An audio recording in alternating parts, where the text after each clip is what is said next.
Okay, here we are. Alt.nerd.obsessive.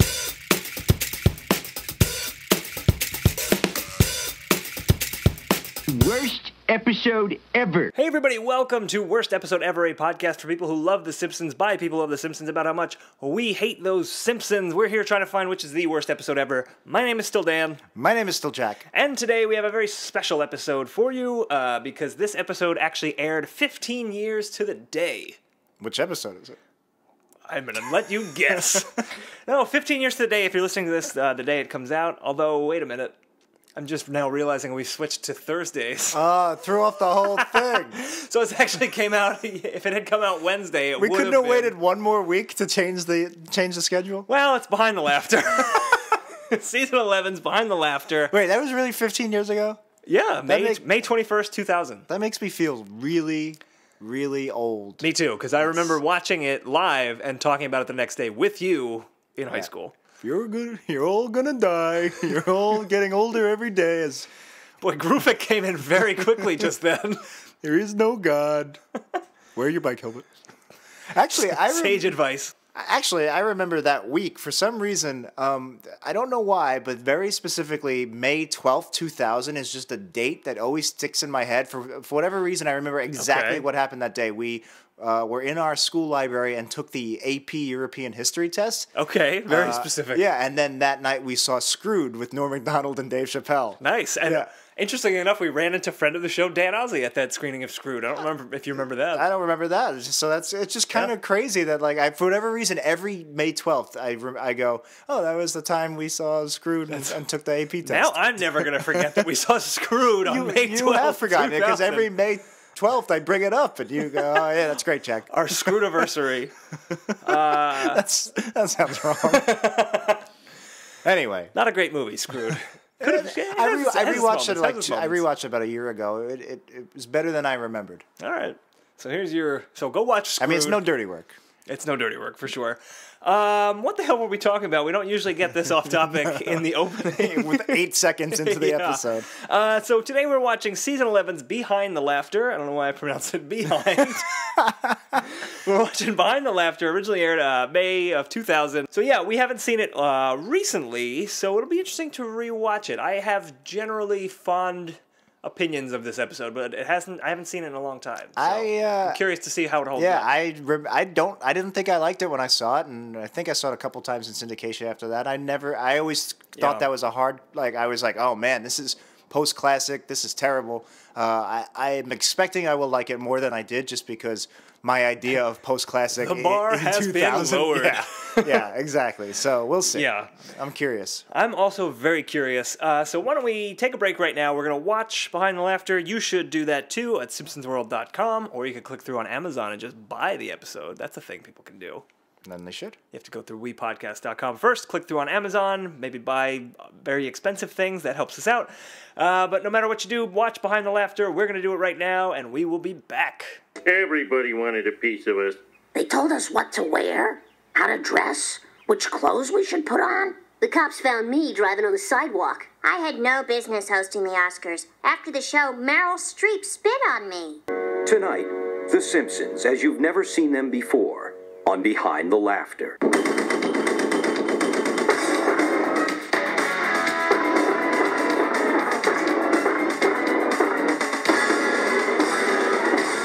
So that was Behind the Laughter. So was it how you remembered? Well, it had been a while. It's been a while. It's been a while. We haven't seen it. It's been a while. We haven't seen it. That's a Scott Aukerman thing.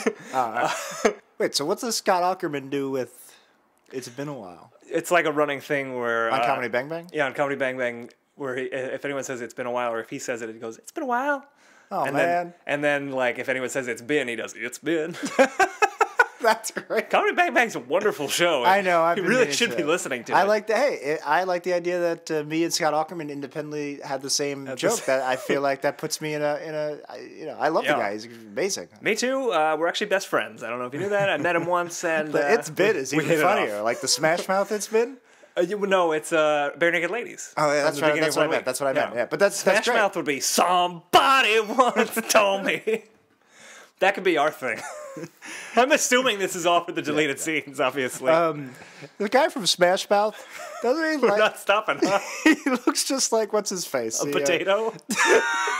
He looks like a potato, like when you got the sunglasses with your Mr. Potato Head. Yeah.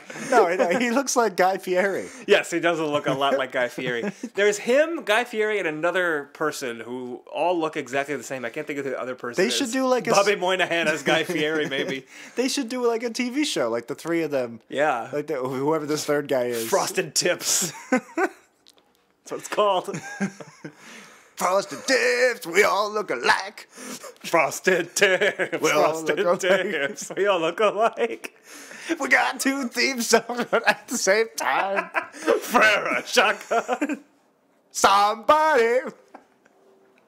Boy, it really did not take long for this to happen. It felt like before we watched the episode that you were a little sour on it and I was a little high on it, and I feel like now that we actually watched it, we may have switched a little bit. Okay, well, it was because I still like the episode. It was funnier than I expected. There were more funny jokes than I expected. It was pretty much what I remembered, but I laughed more than I expected to. See, I actually laughed less than I expected to. Look at that.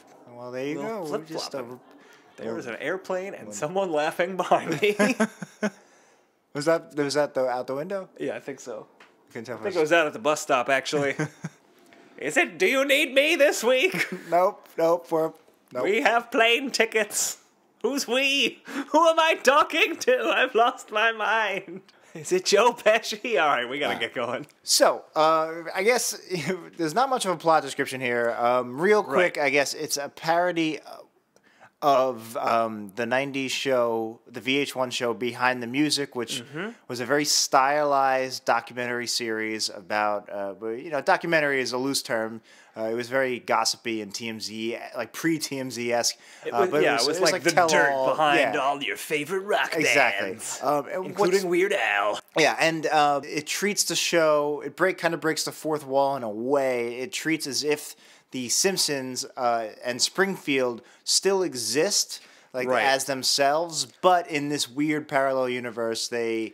Yeah, it's like The Simpsons, the TV show that we watch, is a fictionalized version of actual people. Like Homer and Marge are married and they have 3 kids, Bart, Maggie, and Lisa, but they're all playing loose versions of themselves on a TV show, and this is the behind the scenes of the making of that TV show. So like we mentioned an episode a week or 2 weeks ago when Bryce was on the show, we were talking about characters breaking the fourth wall. Actually, we have to make a wee traction, and I don't remember if this was in the episode proper or if it was in our 48-minute long deleted scene, which is pretty much its own episode in its own right. Yeah. I think we mentioned in there, but we were talking about shows that broke the fourth wall. And one we said was, Yes Dear broke the fourth wall. It actually wasn't Yes Dear, which was with Mike O'Malley and Anthony Clark. It wasn't that. It was Till Death with Brad Garrett and Jolie from The Mask and The Ellen Show. Oh, I don't know her last name. Jolie Fisher? Fisher, maybe? Maybe Fisher. Pretty girl. So it was... And what's his face from Curb Your Enthusiasm was on it, right? J.B. Smoove? Yeah. He was in the post-classic... the post-classic Till Death episodes. Exactly. But anyway, they broke the fourth wall. But the one I brought up, the one I was much more familiar with in that I saw it in syndication when I was like 10 and I still remember it, was Growing Pains, where Kirk Cameron...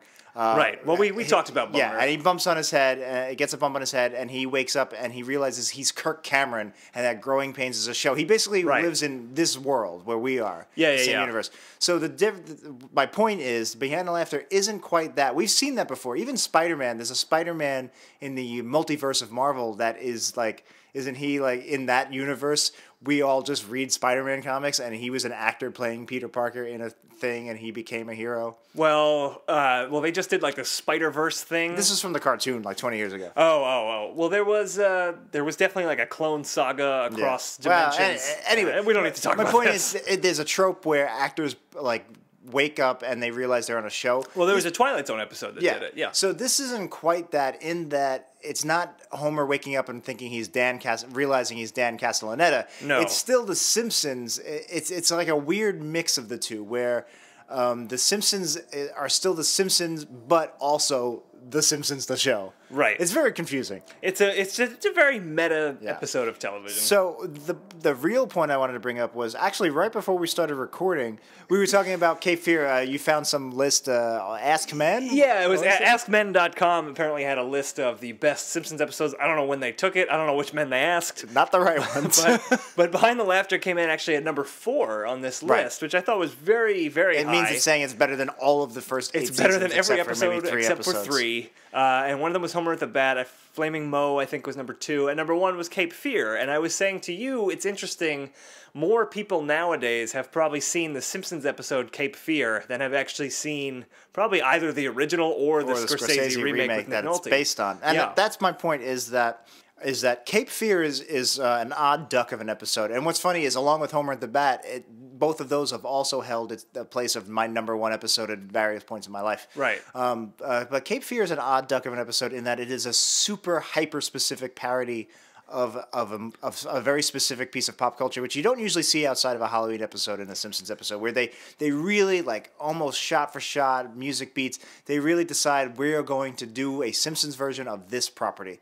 You don't see it much, especially in the classic era. There's they did a lot one. scene by scene, Yeah. but they didn't do whole episodes very much. I mean, Rosebud was sort of like a Citizen Kane-like but thing. it's loose, and this is much more specific, and there's not many episodes like it. And what's fascinating about Cape Fear is that, even though it's not my number 1 anymore, it's still way up there. That's a great episode. It's one of my favorite episodes. It's hilarious, and I hadn't seen Cape Fear, the movie, either movie, when I fell in love with the episode. Yeah, same. And like you said, most people. So my point is, not only is it a great classic episode, but it can be a great classic episode without you even knowing there is a Cape Fear movie.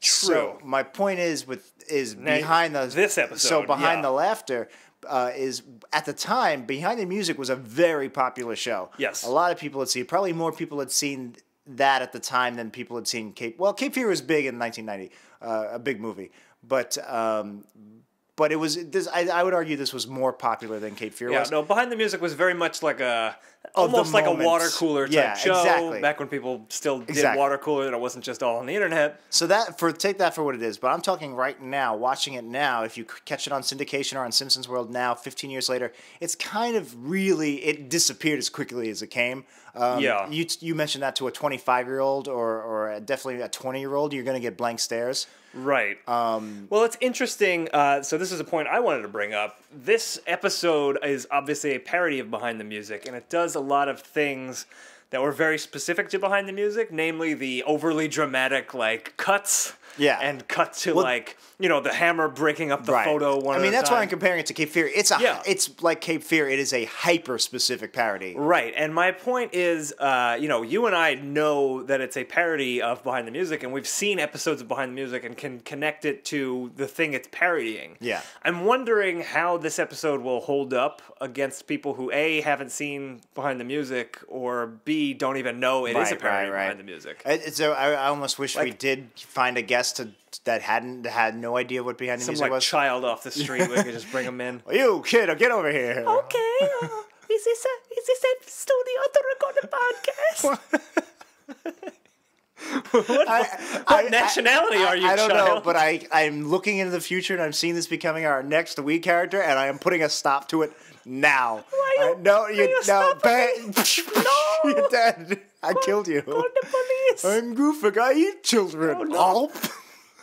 And he's dead. He's gone. I'm still No, alive. you're not. You can't talk from inside Groophic's stomach. You're Inside done. the Groophic. You are not inside the Groophic. I can come out. No. No. You do not exist no more. You were digested by Groophic's digestive juices. I'll be back. You'll wait to see. No, so so that's why I think Cape Fear is a really good description, because I don't know what it would be like watching this, not knowing the Behind the Laughter, the specifics. Yeah. But I do know what it was like watching Cape Fear without knowing the specifics of Cape Fear. Right. So I would like to think that you would still think it was funny, that you would kind of get it. Well, I think in Cape Fear, it's more, they're taking the same kind of situations, like Sideshow Bob, has the tattoos, and he's pumping iron in the the prison. It works better as general. Yeah, that kind of works just like, oh, that's just a funny thing Sideshow Bob would do in prison. And he has love and hate on his fingers, but he only has 3 fingers because the Simpsons have four total fingers, so it's funny. And you don't really need to understand That's a good point. That's a good point. This, I wonder. I don't know that it's as funny. Since we don't have anybody because that child doesn't exist, he is in Groophic's stomach, he is nowhere to be found, and he will never come back again. I don't know about that. If you haven't, I guess if you're one of our wee listeners who did miss the behind the music boat, you didn't watch VH1 all the time. On weekends and before going to school. It used to be a music channel. It wasn't all... I don't even know what they have now. I don't know what VH1 is. I know what MTV is. I don't know. But anyway, we would love to get your input on this. I would like to argue in favor that maybe you'll lose a little something, but you would still appreciate what's going on here. The reason I really like tying in Cape Fear is because... Like you said, Rosebud is a very loose tie-in to Citizen Kane. I can't think of many episodes that are such a specific parody as is this and Cape Fear. Yeah, no, you're right. They're both pretty clear parodies of the original outside of the Halloween episodes. But I think a lot of those like funny, like dramatic cutaways are just funny in their own right. Like when it was the olive branch was just pecked at by woodpeckers of distrust. That's why I think people who don't know behind the music would work, because even if they don't get that it's an exaggeration of a very ridiculous documentary show. Yeah. You would still find it funny that they're using these very literal, ridiculous metaphors. Over-the-top metaphors. Yeah. I had another point I wanted to make, and it's kind of almost like an elephant in the room point. Do you think this episode would have worked well as a series finale for The Simpsons? Oh, that has been brought up before, right? Well, apparently, I was just looking on Wikipedia, when season 23 was coming on, Entertainment Weekly talked to Al Jean about episodes that had already aired that he thought would be good finales. And he cited this episode and the Eternal Sunshine parody, which I've never seen. I liked it. And to answer my own question, in my head, like my head canon, I do kind of consider this the finale of like classic Simpsons. You're 2 seasons off, my friend. I mean, that's accounting for 3 to 8/9 being like the excellent years, and then 2 seasons on either side that are hit or miss. Rewatching it tonight, I think it's a little too dated to be an actual series finale for this very important cultural show. But I think the idea of doing this kind of out of continuity, weird alternate universe documentary about The Simpsons, that's a solid idea for a finale. They could almost still do it, too. I've been thinking about this question for years. I honestly don't know what to expect and how to expect a series finale. Yeah. I'm getting closer to now. I'm realizing as I've been watching more post-classic episodes that'll probably be something I don't like. Probably. But I've given it a lot of thought. Like, how do you end The Simpsons? It's such a huge thing. Yeah. This I could see it being like something like this. I wouldn't be happy with it just because it's not as good as season 8 or season 7. Right. But at this point, nothing would be, so it doesn't matter. Yeah, I feel at this point, no episode is going to satisfy everyone. But this could work. I'm going to just turn it around and answer a question with a question. Okay. What do you think? I don't know. No, I think the idea is solid, and I think doing it as a more of a general documentary could have worked, and I think could still work. So before we get into a sort of scene by scene, obviously this doesn't have too much of a plot. There's a big thing I wanted to talk about. I don't know how I feel about it. I thought I liked it, but now I'm not sure. So obviously The Simpsons, I don't know if you've noticed this as a casual Simpsons fan, but The Simpsons don't age. What? Yeah. I thought I noticed some, crow's feet on Marge's eyes. Those were her nipples, and you were reading Playboy. That's true. So obviously the kids don't age. What I found fascinating here was that in the universe of this weird parallel universe, the Simpsons were the Simpsons, and then they started a show, and then they became super huge, and then they had a falling out, and they went their own solo ways, and then they had a comeback, and now they're back together again. Yeah, that basically is the plot of the episode. Exactly. Yeah. Oh, so there you go. Yeah. But we're done with that part. But they all remain the same age. That's a good point. And so I was like, all right, I like that. What are you gonna do, age him? Yeah. And then I saw they actually show a clip of them recording couch gags, which was fun. The idea that they actually they film all their couch gags in costumes and stuff. Mm-hmm. And it says couch gag rehearsal, 1992. And I was like, whoa, okay, so now they're putting a specific date on this. The episode aired in 2000. There's been specific dates in the show before. They went to, when they met Adam West, it was like Comic-Con or Car Expo, whatever it was, right, 1993. Like 93, yeah. So they've done that before. But they're saying in this 2000 episode that this couch gag was 92, which is, saying, in the style of Behind the Music. It's like this, this is from a few years ago. In the present day of 2000. Yeah, this so was this was back when they were in their prime. Right. But they still haven't aged. So... I mean, I'm really overthinking it, but again, this is a podcast that analyzes every single episode of The Simpsons in an era that nobody watches. So fuck it, here we go. Let's do it. Yeah. So no, it's just I don't know how I feel about it. So I guess I'm just kind of throwing it out there. Okay. I have nothing specifically to say. I'm throwing this back. Simpsons are Highlanders. Done. There can be only one. That's Brown. How you end the series, with Bart decapitating Homer and yelling towards the Toids yelling towards that sky. He's a Highlander. Does someone want to play stickball? No, you're dead. From inside the Groophic. Groophic has eaten you. He's pooped you out. It was very disgusting. I am filthy. You're dead. You don't exist. I am now a ghost. No, you are not a ghost. You do not have ghost powers. Yes, I have the ghost powers. I have to draw a line somewhere. No. The line. I don't know where this ghost child came from. Look, this is terrible. I have to draw a line somewhere, and I can tell you wherever that line is, that ghost child cannot be on the right side of it. No. Your lines mean nothing to me. I am a metaphysical being now. And I'm starting to sound like Werner Herzog. Oh man, if only there was somebody I could call when there's a ghost. There is no one. You are alone. It's true, you are alone. Everybody dies alone.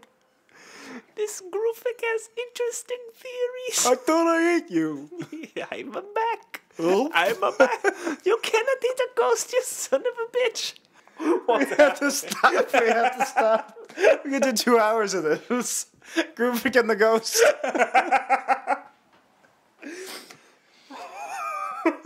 All right. So these are the type of questions we ask that we would love to get your feedback in the website and on Facebook and stuff, because obviously we don't have clear answers. We just know that there's a question to be raised. Yeah, definitely.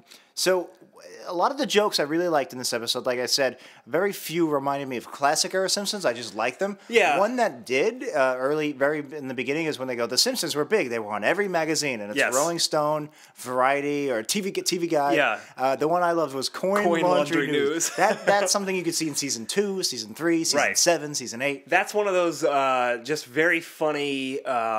Mundane like visual gags that they used to put a lot of effort into. Yeah. And I forget what episode it was a long time ago now, where they were looking at magazines, and it was like 2 normal ones and then one that was like not really that funny. Right. Fat Halloween costume. Yeah, or they something didn't like actually bother. Yeah, like Coin Laundry News, and then the picture was the Simpsons like in different dryers. Like that was terrific. Yeah, that's brilliant. It's the hyper specific magazine. It's great. Yeah. Maybe they can't do something like that specifically now because nobody reads magazines. But they could still do that same style of joke. They just don't. Yeah. I also liked there was also this later in the episode, but there was the comic book Susan B. Anthony Man. That's another classic that's up there with Man Boy and Biclops. Yeah, and Biclops is post classic. Radiation Dude. And then very early in another joke.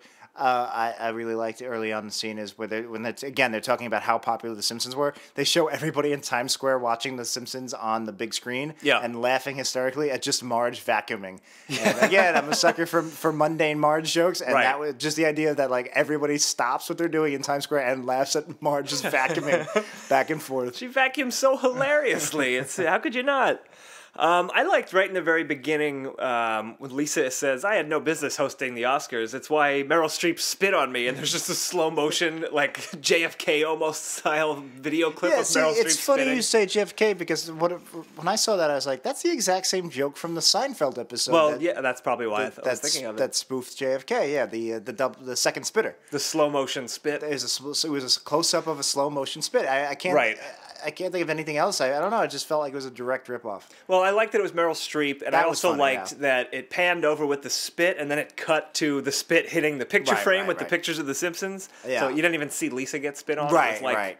adding to this behind the music. Yeah, exactly. They not only thing. do they do the literal metaphors, but they enact it out. Like Right. they say something later on about the sting of bees coming out of roses, and it's just like a close up of a bee like shaking its stinger and its butt at the camera. It was funny. So another line I really, it's funny, most of my notes are actually just jokes I either really liked or didn't like. I don't Same. actually have too much else to say. Well, because this isn't really an episode where we can talk too much about like story and story stuff. structure and the kind of things we normally talk about, or like, did this work, did this not work? I mean, we can do that a little bit with individual gags, but this episode is very much just a string of jokes. Right. There is an arc in that the Simpsons. There's an arc. There's a loose behind the music arc. They became so popular. They were broke nothing. up They and- were super successful. They had addictions and problems, and then they got back together. Yeah.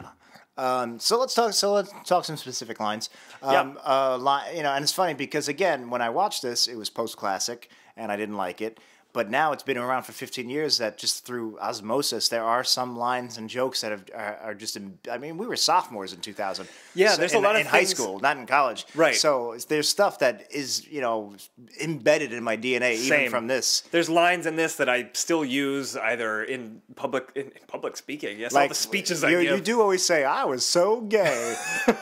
That's a great moment in this episode that I think we will both say that it's a great moment. I don't think everyone else would agree. All right, so We're jumping way to the end So we're here. jumping way ahead. So it's Huckleberry Hound. It's the very last line of the episode. It's the next episode of Behind next- the Laughter. yeah. It's going to be with Huckleberry Hound. And his issue, it's Huckleberry Hound like on a porch, and he goes, "I was so gay, but I couldn't tell anyone." And the joke Right. is that like, hey, it's such a standard trope in these TMZ type documentary shows. Like, and he's like a Southern dog, Yeah. popular in the '60s. Like he couldn't be openly gay. What I remember specifically about that joke is that when that episode aired, me and you loved it. Like we loved that line. Yeah. And like the next day at school, we were That's like, what we were telling quoting. everybody, we're like, "Oh, I'm so gay." And there's In like, our "Yeah, okay." all-boys We're like, school. "We know, Jack. We Yeah, know, Dan." yeah. No, but we actually have been quoting that line on and off for the last 15 years. Yeah. What's funny, what I was thinking about is that like, would I like that joke now? Because especially doing the podcast, we really harp on bad gay panic and gay humor jokes. But I don't think so much because that it's the not joke. offensive. The joke wasn't like, oh, it's funny that he is gay. Right. It's funny that They're Huckleberry Hound is this sad sack, Right. and like to give him this like actual Right. problem. That's very funny. Yeah, no, and but what it got me thinking about to give this episode some actual conversation besides what jokes we liked and weird little ghost girl. So it's just funny, like, and I brought this up on the. Actually, I don't know if I brought it up on the show. We brought it up in the comments at least. It's funny how much audience reactions to things, political correctness and stuff like that, have evolved just in like things have accelerated in the last like 8-10 years. Definitely. And I said, I think it was in one of the comments, I think Barack Obama's election had something to do with it. It kind of sped things up, although it's almost more of a result of what was already happening. We're getting way beyond The Simpsons, Yeah. but I think a big part of it is social media giving everyone, things can go a lot farther than they used to be able to. Like Right. individual things that people say. That's a very good point. Yeah, I mean, it's definitely a dialectic. There's nothing exists in a vacuum. There's definitely 100 reasons for everything. I didn't even think of that. That's a great one. I think a big thing of it also is, I mean, the 30-somethings, 40, 50-somethings that are running the country and dictating pop culture now, all were born after the civil rights era, which is kind of crazy. That's true. Yeah. So like, and like the kids in college now and even younger, they were born a generation after that. So it's just, we grew up with like minorities on television, and it wasn't like we just, it was just normal. Whereas people a little bit older than us were okay with it, but it wasn't normal. It was like they lived through how they saw how hard it was for black people and for minorities to get to that spot. Right. Whereas we just grew up with it. We weren't even giving it a second thought. We grew up in like a post Cosby Show world, or the Cosby Show was on. And say what you will about Cosby now, at the time when the Cosby Show was on, it was it was this very good show, a very smart show, and the family was a well-to-do black family, and they were a very positive role model on television for all races. I'm glad you said post-Cosby and not post-racial, because I don't believe we're in a post-racial world. I'm not one of those people that say, all right, we have a black president, racism is over. No, racism is definitely not over. But I do think even conservatives and even people either raised or from the area or just independently who are not quite as open-minded or progressive, but are closer to our age, even if they don't agree, they still grew up in a world where it's more accepted, and I think even that just has an effect. So I think that's why we just have become a little bit more touchy or edgy or politically correct, however you want to put it. Right. Some people don't like it. Some people are push for it, and some people go, look, that's the way the world is. I gotta think that this is the best conversation about race in America that was spawned by a Huckleberry Hound scene in a comedy show ever. So congrats on that. There you go. So I do think that has a lot to do with it. Obama, social media, but for whatever reason, you can't quite make the same. Look, when we were growing up, you couldn't say the N-word. Like even then, I think you still can't say the N-word. No. But you I'm saying, specifically, Jack. I'm saying like it was bad to say the N-word when even when we were very young, it was already kind of it's outlived its it was already like a dated like ooh don't say that. Well, whereas the F word.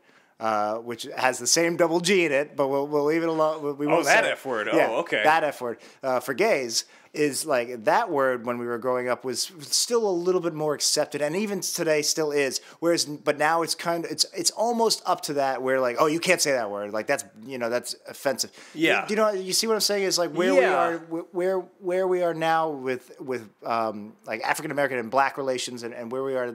Where we were growing up, how we were like the generation after civil rights, we're now kind of in that generation after or during gay rights, where they're finally getting their due and getting more equal rights and being more accepted. I think that is true. That's my whole point. Is like how this Huckleberry Hound joke I think is still funny. Like you said, it's not. Yeah, the joke isn't always gay. That's funny. Yeah. But just the idea that you can do a gay joke where they probably didn't even give it a second thought. They're like, "This is great. Let's put this joke in." Whereas now, I bet if a writer pitched the exact same joke and in the end they were like, "This is a funny joke. Let's put it in," you'd still have to have a discussion. Whereas that discussion probably didn't exist 15 years ago. Yeah. Does that make sense? It does make sense. It's a little heavier than we usually get on this show with talking robots from space. Then again, there was some kind of ghost in Groophic's stomach about 10 minutes ago. So. That happens. That happens here also. Yeah, so now that we've had our 2015 liberal talk, I suppose, well, what's funny as two white men. We know everything. Yeah, two straight white men. Let's fix the world. Let's do it. With our Simpsons podcast. Well, my point was, we brought up the Huckleberry Hound as that's one of the jokes that it's in our DNA. That we've been reciting for 15 years. Mm-hmm. Another one of those is early on in the episode where Homer goes, he says he was raising his kids with TV. He's like, what's the big deal? I was raised on TV and I turned out TV. Right. Great line. Classic Homer. And that's something, again, where even though I wasn't crazy about the episode in 2000, 15 years later, it's just kind of embedded itself in my Simpsons part of my brain. Yeah. Like that's one of those quotes that work just out of context of the episode. Like it doesn't matter that it's behind the laughter. That's a great Homer quote. Right. That works for everyday life. Yeah, and again, with the classic era, the great comic book titles and the great magazine titles, they also had a great TV joke. Was it when Flanders says, they were always watching that Hollywood hogwash, and Homer's like, well, our favorite show was Hollywood Hogwash. Yeah. So, like, not only is that a great Simpsons fake title, but a good fake out, too. Yeah, it was a great fake out. And then they followed up with a string of great jokes, there was Sheriff Lowbrow was one of them. Lowbrow, I should have wrote it down. I forget what the other ones were, but it ended with Home Improvement, which was a pot shot at another show. And I love Home Improvement, so I was a little offended. I never loved Home Improvement, I'll be honest with you. You know what, here's another little, here's a fun tidbit. So I'm doing some house cleaning and some Wii Studio cleaning. Yeah. And right before we recorded, You live in the studio. Yeah. You sleep on the I mixing had nowhere board. else to go. Yeah. Well, you grabbed my 5th grade yearbook and you were like commenting on it. Yes. And what's funny is about my 5th grade yearbook. So it's all these 10-year-olds in 1995, and they ask, "What's the favorite TV show?" Yeah. And 9 out of 10 of them, I'm not Had to be joking, The Simpsons. put Home Improvement. Oh, really? Yeah. Wow. No, like 3 people put The Simpsons, and then when I saw that, I was like, "Why didn't I think of that?" I was like, "Oh man!" Why? What did you put? Dave's World.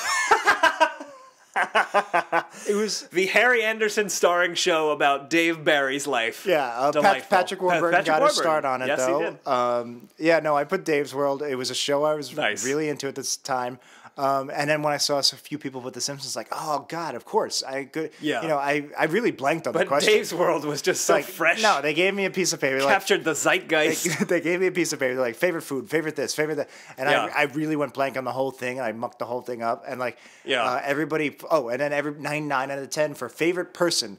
9 out of 10 of the students put my mom and dad, or my Right. mom or my dad. It's or my weird that brother. they would all put your mom and dad. That's crazy, but I put Thomas Jefferson, and then I just got abused for it for weeks. I'm sure. But yeah, I don't. But anyway, 9 out of 10 put Home Improvement. So you know, it was a very popular show with our generation.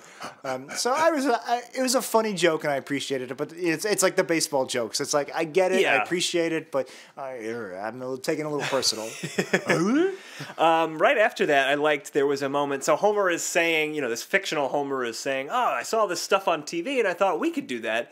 And he keeps saying it to Marge, and Marge says, "Look, Homer, you have to shit or get off the pot." And she says it, and they beep it. And I thought that was so great. It's so because funny. Marge never curses, and I just love the juxtaposition. Right, there. and what's brilliant about it is even though she's cursing, she's not being vulgar. Right. So it's like my 98-year-old grandma. It's like she's Yeah. always like dropping the S bomb or the F bomb, but like in a very like innocent way, and it's always just the funniest thing ever. She was like Yeah. a bird got in the house like a few years ago, and she's like, "A bird shit all over my couch."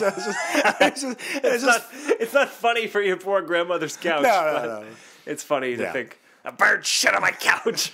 But it's just funny to hear her use shit as poop. Yeah, and then also... He called the shit poop. And then I like the announcer then said, "And shit he did." yeah, and they bleep out him too. Yeah. No, that was well done. What did you think of? So they show the obviously fake test footage that Homer shoots as like a proof of concept for his fictional show, The Simpsons. What did you think of that? It was the black and white stuff. All right, so this is another more broader topic I wanted to bring up. I was going to bring up later, but so in general, when the Simpsons act, and it wasn't really so much this scene, but it's definitely later on. Yeah. I don't like when they're quote unquote acting, fake acting. To me, it's just, if not more now, it's just as cringeworthy as when they sing. So if you're fans of the show, you know Really? we hate Okay. we hate the musicals. When they we really like when they strain singing, it really makes us cringe. Like it's embarrassing. We were embarrassed for them. Simpsons Boogie, not so bad. Right. But when they fake act, so I'm thinking even season 8, classic season, the spin-off showcase when they do the variety show. Yes. So when Marge and Homer fake act, like I don't know, Yeah. it never quite worked for me. Well, it's not supposed to. Isn't that the whole point? Well, there's levels. You're like saying. yeah, like yes, You're we not should- appreciating it as funny, like, oh, Right, it's like, a we funny should- fake acting. like it's just like cringeworthy. obviously you act in a different way where the audience goes, oh, they're acting. Yeah. But it's still not funny. It's cringeworthy. Like that's the best way I can put it. It's like I just. So it wasn't so much this one, but this one almost was funny because they were supposed to be bad acting in the very first one. Yeah, it was supposed to be so like over the top. I think you're talking more about when they are doing the Iowa whatever festival. Exactly. That's exactly what I'm talking Which about. I also thought- I shouldn't have jumped ahead. Yeah, that's fine. Let's talk about it now because I also thought that was very reminiscent of the Simpsons spin-off showcase. And in that episode, I would say that's probably my least favorite part when the Simpsons are up on the stage doing the hamming it up, cheesy bad acting. Yeah. And they do it. Yeah, it just doesn't quite, especially Marge, but even Bart, especially Bart too, but especially Bart. But no, really all of them. They just it just doesn't. There's just something off. It just doesn't work. It's just like it's like you just. It could just be because you're not used to seeing them that way, and they're kind of like actory. They're a little bit more pompous. I mean, and I've seen people fake act, and it can be very funny. Yeah. I don't know. Here's another weird thing that's also later in the episode, but I noticed it twice in this episode when Marge gets into an argument with Homer, or even when Bart and Lisa argue, it has the exact same resonance and effect on me where I cringe. even though they're not fake acting, now they're in character. Yeah. But it has I have the exact same gut reaction that I do when they fake act in the fair and in the spin-off showcase.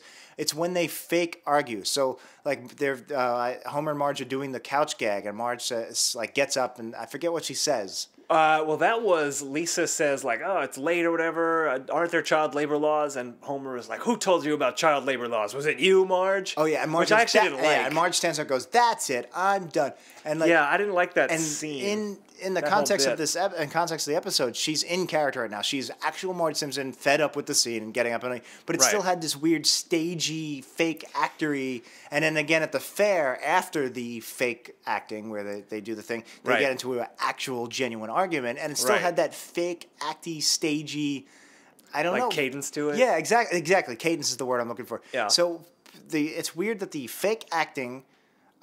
And the genuine argument have the same weird, cringeworthy cadence that I really feel it's the exact same way I react to when they have a musical I don't like.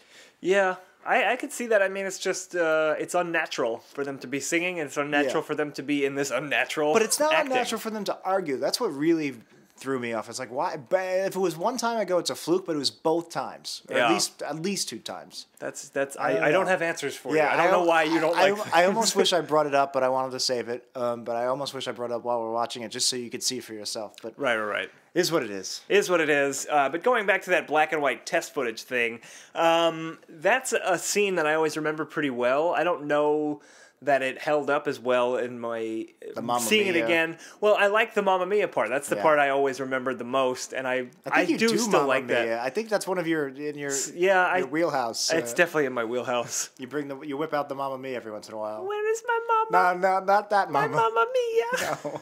Okay, I'll go on to this bus stop. There's no reason. You're dead. I like the company. Is that a ghost over here? No. I'm so scared. Mom, Dad, please. I guess I don't have anything else to say about the black and white. So is that thing. when he shops into the networks? Is that what he shops, the black and white footage? Or Yes. That's a dated reference, huh? Networks.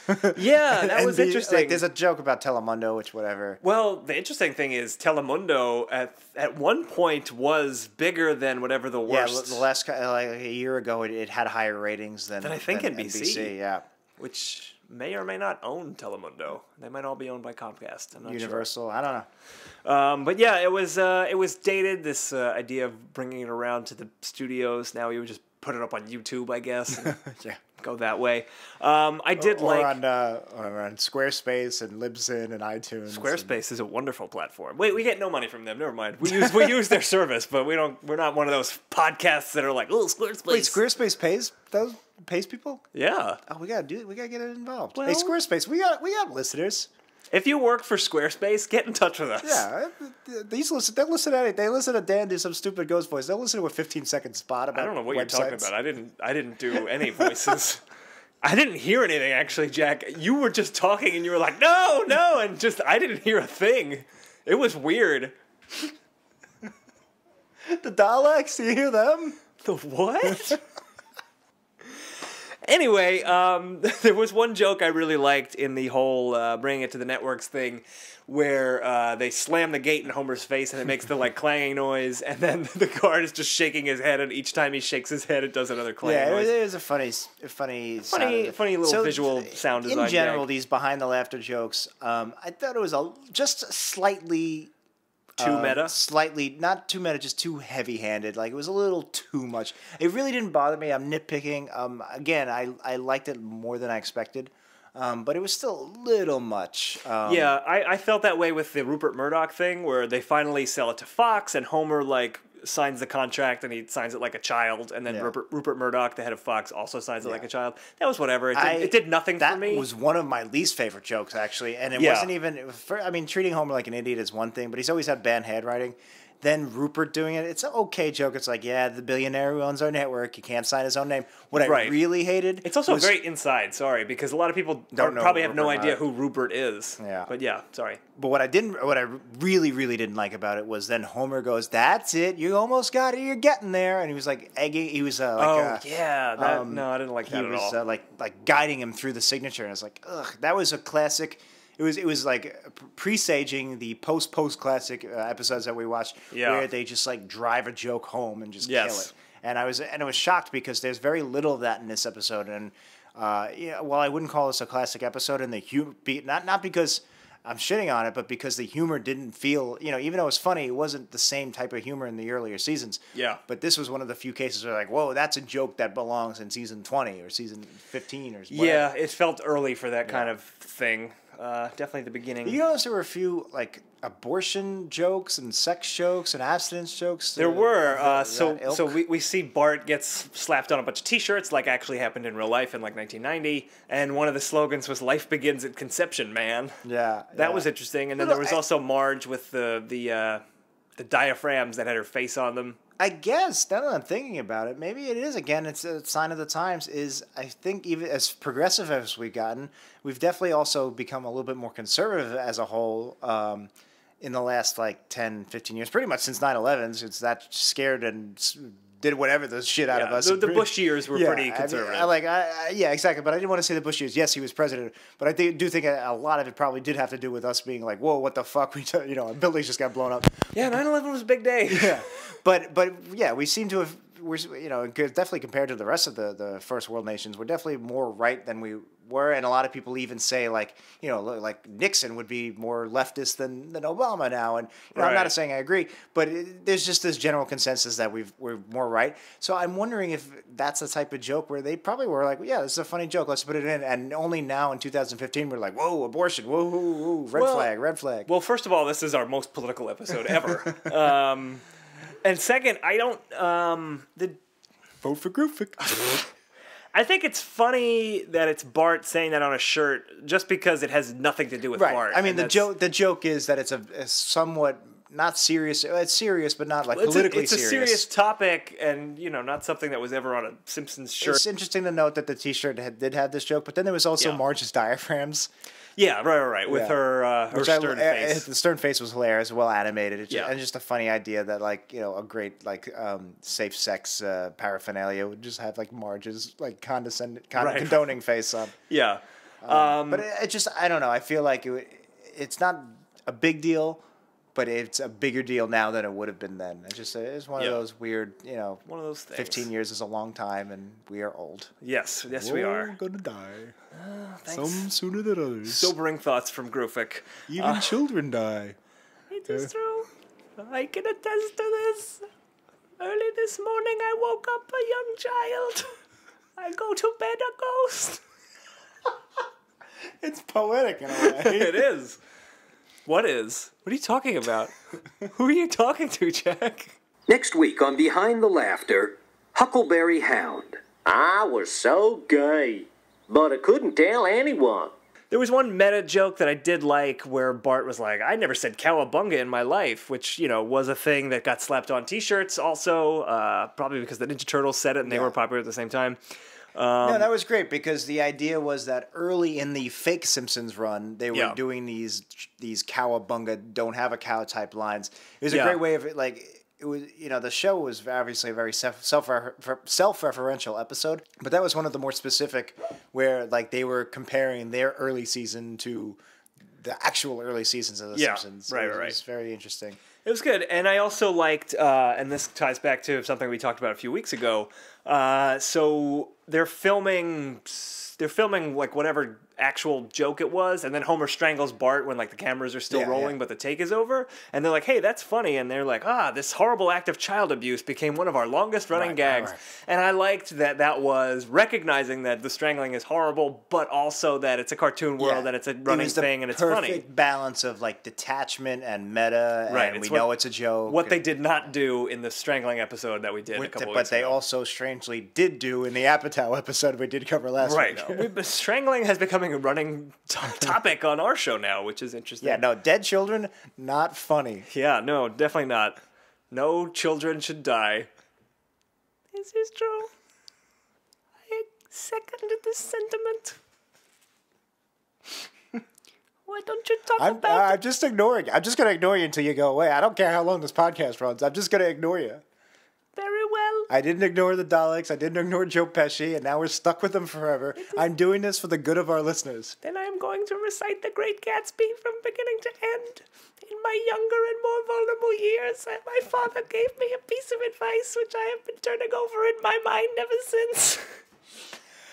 That's as far I as like I know. the fish flopping in Cash. They show everybody like dancing in a pile of cash, and then they show the dog and the cat flip flopping in the cash, and then I guess the fish from American Dad was there. And Oh, was it? no, it was before American Dad, okay, but it was a goldfish, and it looked very similar. Got it. And it was like flopping like a fish would do out of water, and it was funny that.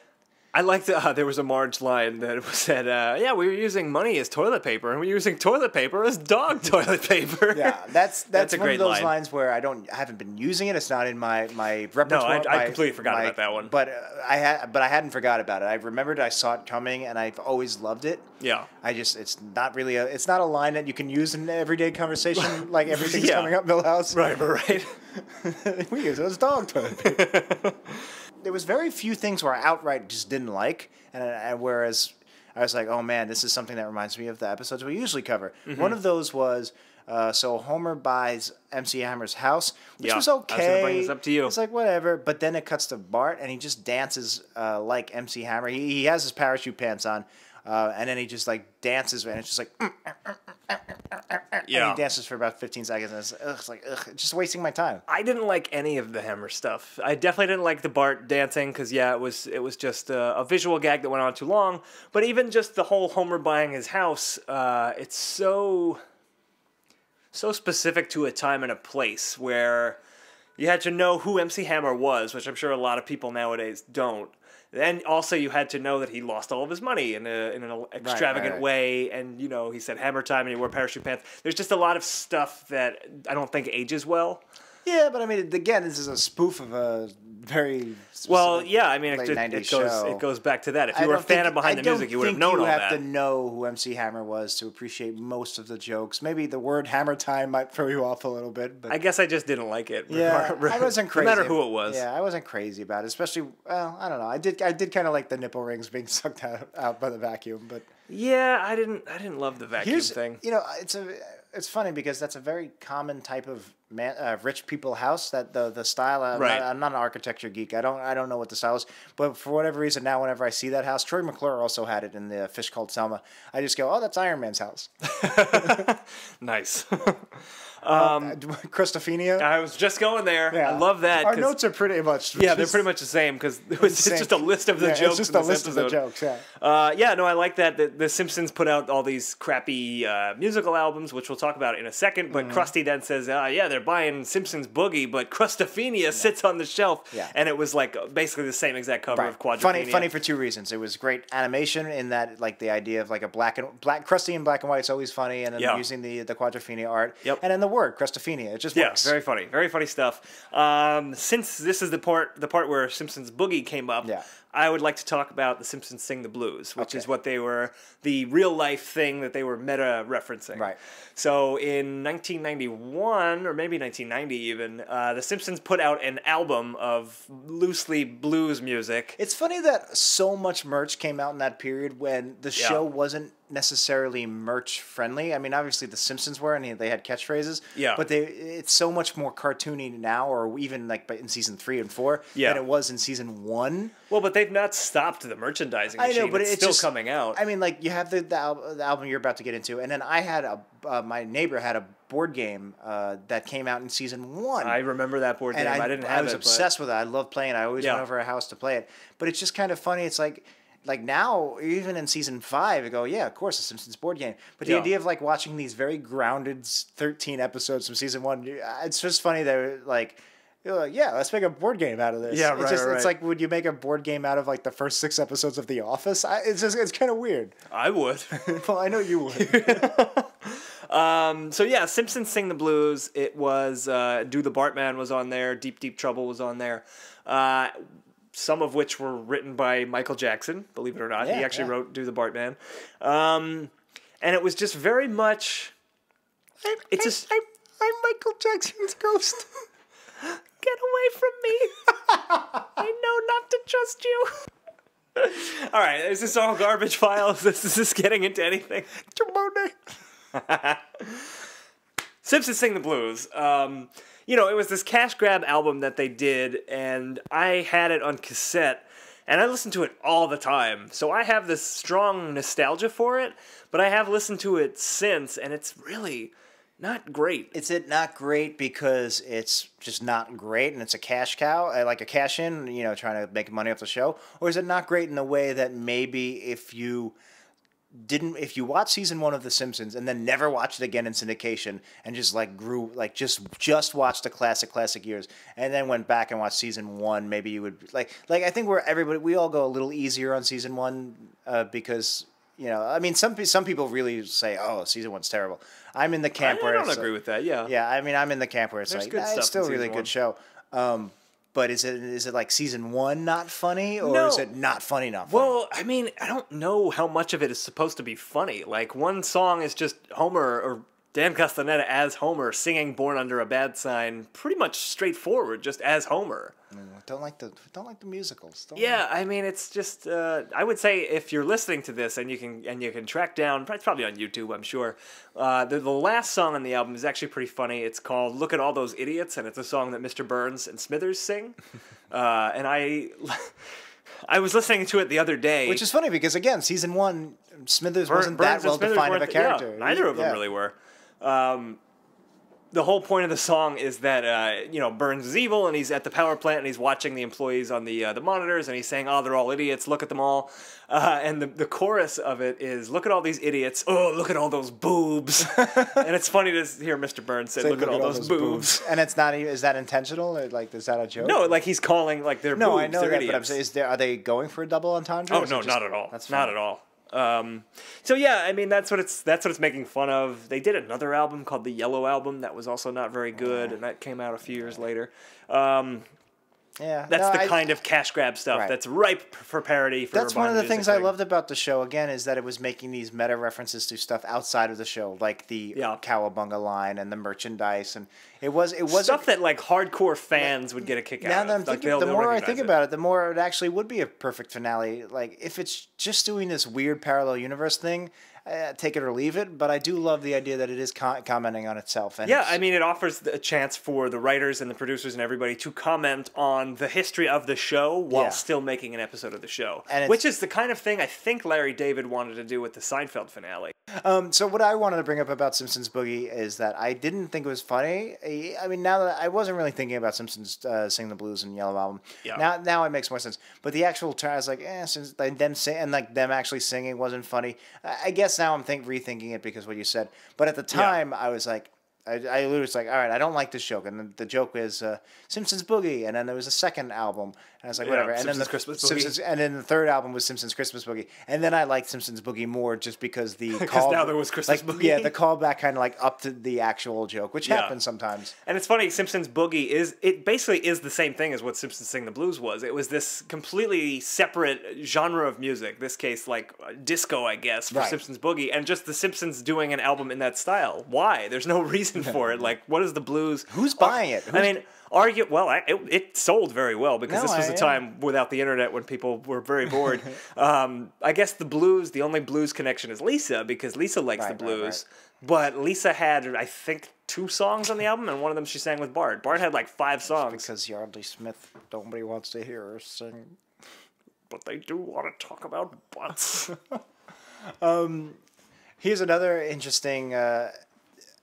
of its time, you know, this episode was in 2000. Ozzy Osbourne is in it, not the actual Ozzy Osbourne, but the Simpsons version. A mocked-up version of him, who looked nothing like the actual Well, that's Ozzy. the thing, is, like, they were basing it off the Ozzy Osbourne that only really like the 80s, metal 70s, 80s? fans would know, because he wasn't very popular. It was pre the Osbournes. Right. So it was before we knew this, like, gray-haired guy with purple sunglasses who cursed a lot. Straight hair, yeah. And who's, Sharon! and he's actually, like, a likable, like cursing teddy bear. So it's funny that, like, it's funny to see an Ozzy Osbourne joke from almost that time period where he was popular. That's true. It's right That's not before. riffing on the Ozzy Osbourne of that era. It's riffing on the old Ozzy Osbourne. Like the joke Right. is The joke is that he bites the head off the Grammy, I guess. which is not what he's at all famous for anymore. Right. I mean, maybe South Park, doesn't he bite Kenny's head off? That might have even been he did. I think that was also pre-Osbourne. That was before this, Yeah. even, I think. Yeah, so it's funny that like Ozzy Osbourne has evolved from like this. The guy who ate ate the bat's head to Sharon. Yes. Is that Sharon? Yes, my name is Sharon. Mother, is that you? Daughter, are you dead? I am a ghost now. Like me, your mother, Sharon. Come towards the light. This has reached its natural conclusion. Move on. Are you dead too? Oh, for goodness sake, I'm leaving. I liked the. There was a scene of the Simpsons in a parade, and they're getting cheered and cheered and cheered, and then behind them is the Pope, Santa, and an astronaut, and they get just silence. Yeah, no, it was great. It was just a great visual. Yeah. To like, here's three people who you shouldn't be, who you shouldn't be booing in a parade. Yeah, and it was perfect. Yeah.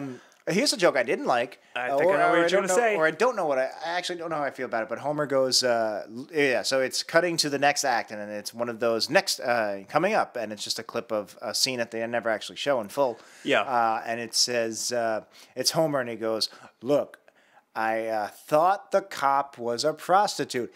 Now, I actually like it's a funny joke. It's not laugh out loud funny, but I get, it's a funny fake out. Like, most times you wouldn't admit that, like, here's the literal thing. This is what happened. Yeah. But so I didn't mind the joke that he's like, look, I get, I'm owning up to it. If you know what I mean. I do. Well, I think there's two parts to the joke. There's one that he's so dumb that he's explaining, like, the problem. He thinks he's defending himself, and he doesn't by realize just that that's saying, the problem. Exactly. The problem was, at least for me, was the whole, like, prostitute thing. Exactly. It's just so the idea, again, he's Homer Simpson. He's not Dan Castellaneta or fake Homer. Right. He's Homer Simpson from The Simpsons. It's basically the character Homer, who we know and love, So saying, like, oh, yeah, I went to a prostitute. Yeah, that's icky. It's icky. Yeah. And I think they could have maybe done something a little more in character with Homer, like an eating thing, or like he got so drunk that he did something ridiculous, And it was a step too far. Better. It's just like, it's not like I'm offended. It's just, come on, like I don't want someone Homer to be in a whore. Yeah, someone in a... Someone is that not politically correct? Are we there? I'm going to say whore. Is prostitution? She's a whore, Tony. Is prostitute rights going to be the next thing? It's like in 15 years we can't say whore. After we solve trans rights, is whore the next F word? I don't remember what I was... Oh, yeah. It's a good joke to have in this, like, behind the music type documentary thing, to have someone say, if you're doing, like, a mockumentary, I thought the cop was a prostitute. That's not so bad. It's the fact that Homer is doing it. It's like a joke that doesn't really fit Homer. Yeah, I don't want Homer seeing hookers. That's weird. Like, so he's cheating on Marge? I guess. So, again, here's more... post-classic humor that we could have seen coming. Hindsight's 2020. Yeah. But the type of humor I don't like in the new Simpsons, especially the mid-teens and the late teens, early teens, that whole era. Yeah. That late pre-HD era. So they're on the Hollywood Walk of Fame, and it says Nelson Mandela, and he has a race car, and like Joan Jett has a typewriter, and then later on it's Gary Cole. They show Gary Coleman. It says Sir Gary Coleman. Yeah, and it's these weird. It's really hard to describe. I almost want to say juvenile, even though it's not juvenile. You would think juvenile is like fart jokes and poop jokes, but it almost feels like jokes that I would have wrote when I was like 16, like where it's get it because it's Gary Coleman. Because it's Gary Coleman. So Sir Gary Coleman. He's not a knight. It's funny. It's like Nelson Mandela with a race car. Like it's just kind of like it's funny because it's different. I guess it's like. It's almost mocking, like saying, like it's like Sir Gary Coleman. Get it because you're just Gary Coleman and you suck. Right. I mean, maybe in that specific case, and even maybe Joan Jett with the typewriter, not so much like Nelson Mandela with the race car. I wouldn't say it's mocking Nelson Mandela. That's not. I mean, that's just random. But I guess that's what I'm saying. It's almost like I don't mind random jokes, but I don't know. There's just something about this thread of humor that's very prevalent in post-classic Simpsons. Maybe not so much the new one's a whole different beast. But, this was taking hold in like seasons 10 and 11, I would say. And I almost want to say we've talked about low-hanging fruit, and it's not quite even that. Like Sir Gary Coleman's not necessarily low-hanging fruit, but it is this. I don't know. It's just like.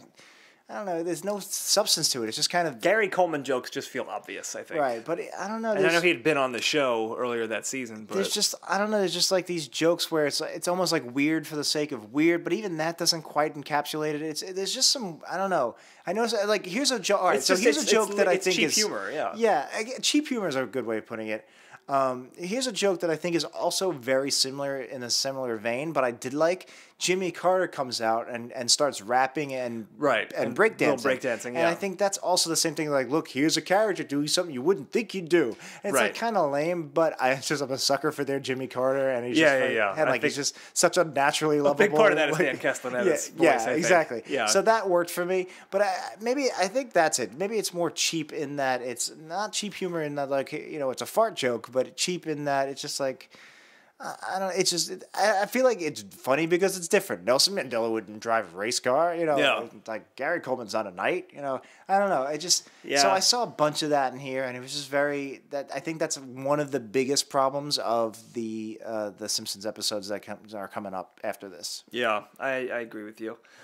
I do like that Marge is excited about being near the honeybee on the Walk of Fame. Right, like, from that's just great. Yeah, the Cheerios. Yeah. That's just a great Marge would be excited about something so mundane. Yeah.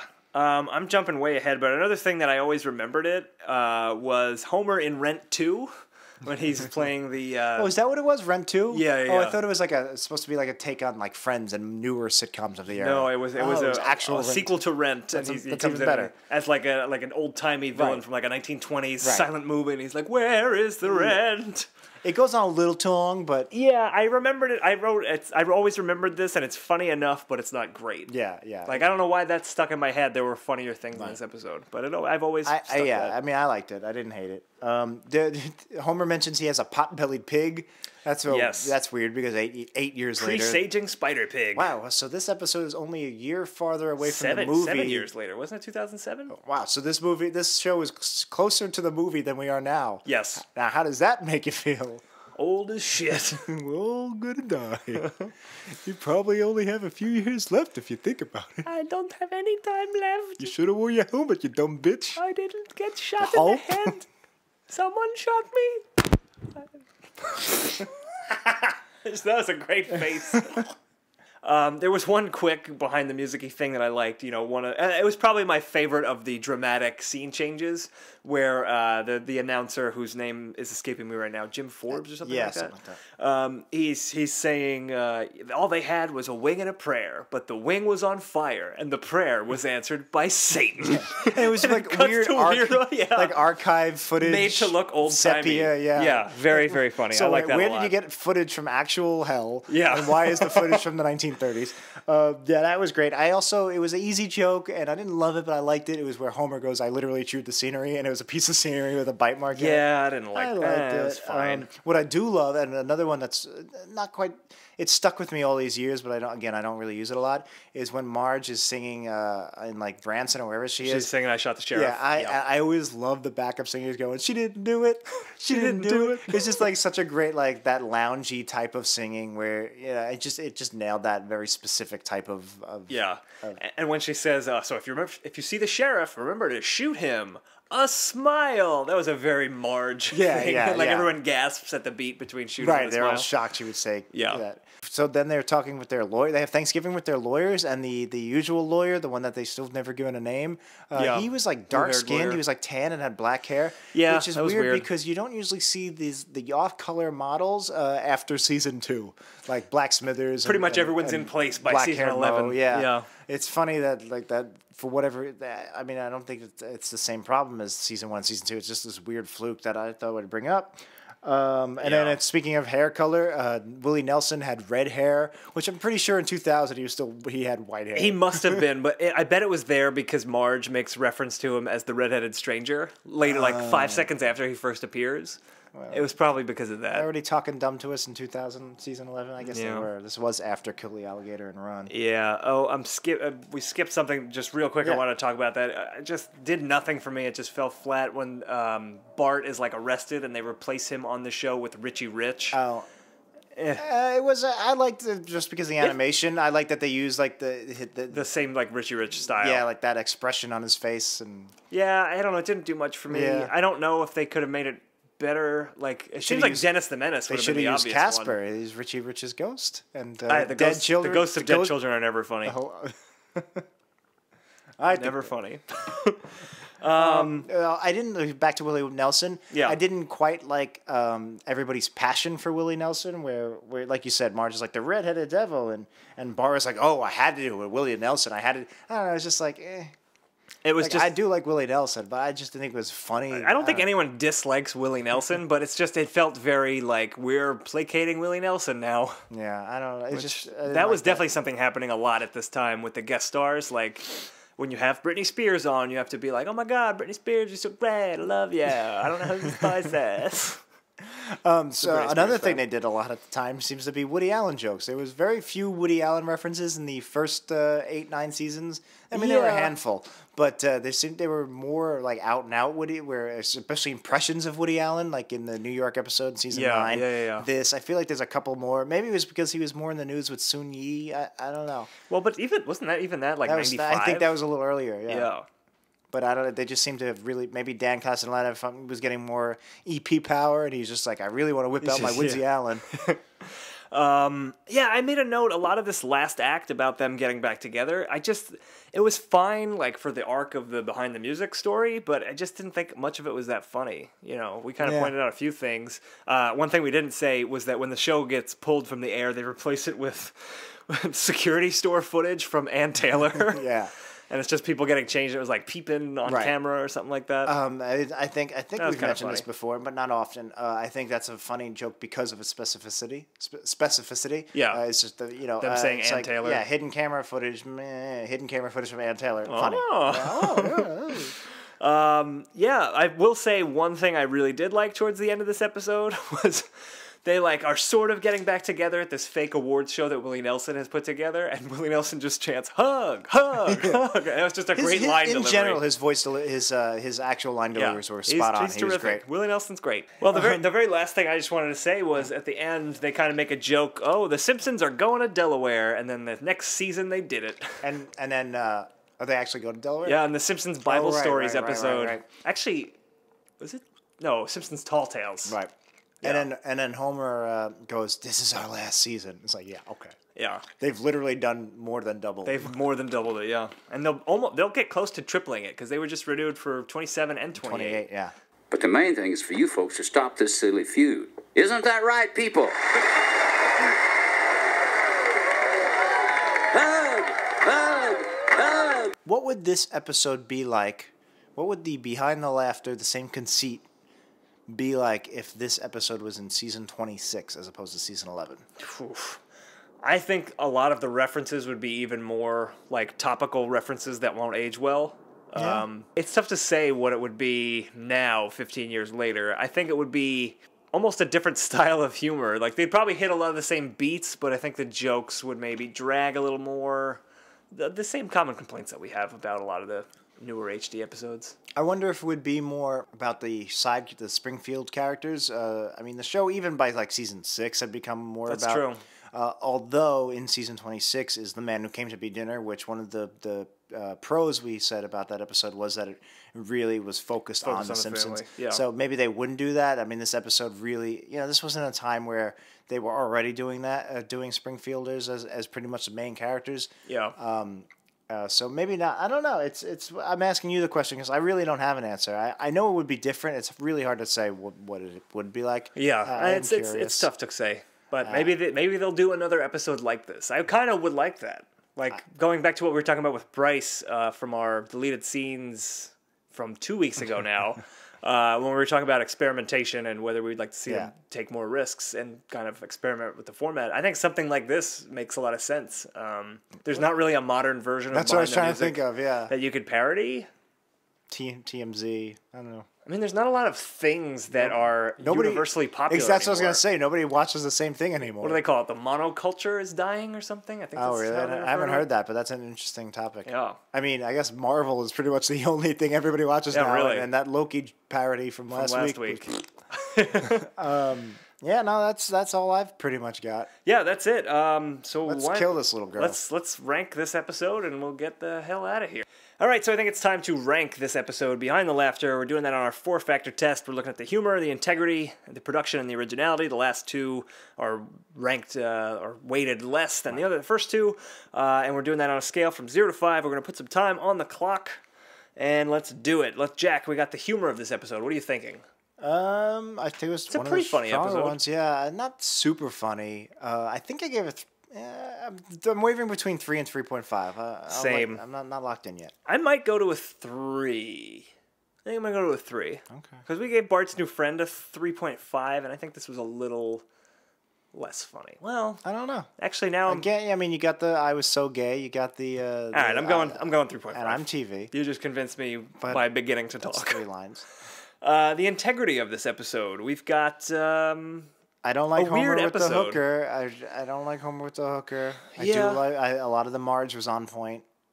That's true. I'm So gonna go 2.5. I'm going to go 3. Because like we said, this was the start of the thread that kind of carried through the 2000s that we didn't like, so we'll dock it some points Right. for that. The production of the episode, I actually think it was pretty strong because it was very good as a behind-the-music parody, and I think also as a Simpsons episode. There was a lot of interesting things, new things. You don't seem to agree? I know, I do agree. I mean, it benefited in that it was Behind the Music was such a stylistic show that it was very well to parody, and they did do a very good job. Yeah. I'm wondering if maybe I'll bump up the originality for that. Well, because the actual jokes, like the actual literal metaphors, I didn't quite like the bird, like the plane on fire and stuff like that. I don't know. I like those, and those were all like visual and sound gags, so I'm going to give it You know points what? for that. There were some sound gags I really did like the security guard. Yeah. And there was a Shaking yawn the head. joke I really liked with the yawn. Yeah, it was something to yawns and then angry yawns. It was like Right, the angry yawn, "Oh." and it was only funny because they cut a little too soon. Yeah. All right, 3. I'm gonna go 3.5. And finally, we have our originality. What are you thinking on this one? Okay, so it's pretty original. I know it's parodying a specific show. I always take off a little bit for parody, but not that much. No, it's a great idea, and like I said, it's an interesting take on breaking the fourth wall, the growing pains. Yes, dear, quote unquote, till Meta death. universe. Meta universe. I like it. I'm gonna get 3.5. I'm gonna go 4 because this is this is pretty damn original. Wow. To Okay. do this mockumentary style here. All right. Okay, so we have crunched our numbers, and Behind the Laughter scoring very high on our list. We are saying it is a better episode than The Book Job, and a slightly worse episode than Pokemon. Very close, though. Yeah, it was very, very close. I think I like Pokemon more than you do. Yeah. I think it was just a stronger story, and I think I laughed a lot more. And it was, Michael Keaton's performance did really well. Michael Keaton was great. I think this episode was still just a little bit weak in its execution. Didn't quite make it, but compared to what we've been doing, we're in a roll. We've been getting some. We've been decent watching some episodes. good episodes. I mean, with Book Job and Judd New Apatow Friend. one, Yeah. and this one. I'm worried what's to come. I feel like this is the calm before the storm. Well, this is like a palate cleanser for like a summer of garbage that we're going to do. Oh, boy. Okay, so that is it for this episode of Worst Episode Ever. If you have a Simpsons episode you'd like to suggest for a future episode, you can do that on our website. It's weepodcast.com, weepodcast.com, and from there you can also get to our Facebook, our Twitter. You can leave comments right on the website. You can email us, and we have a form for you to submit episode suggestions. We recommend that you do that. It's really easy. We're also doing Summer of Fans, still going on. If you want to submit your cut all this phrases, just basically record yourself saying cut all this in some crazy funny way. Yeah, 2 points. Don't Jimmy the Greek it. Try to keep it under 15 seconds.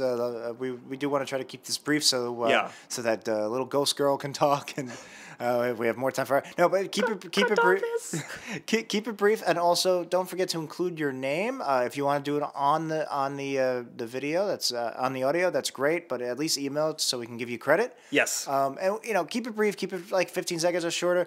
If you do, like last week, we had that great the guy did the the math of how long we are. If you got, we'll make exceptions if you put in the work, but you don't have to. We were really looking for short and sweet. Yeah, definitely short and sweet. Like our show. Like this episode that is now 7 hours long.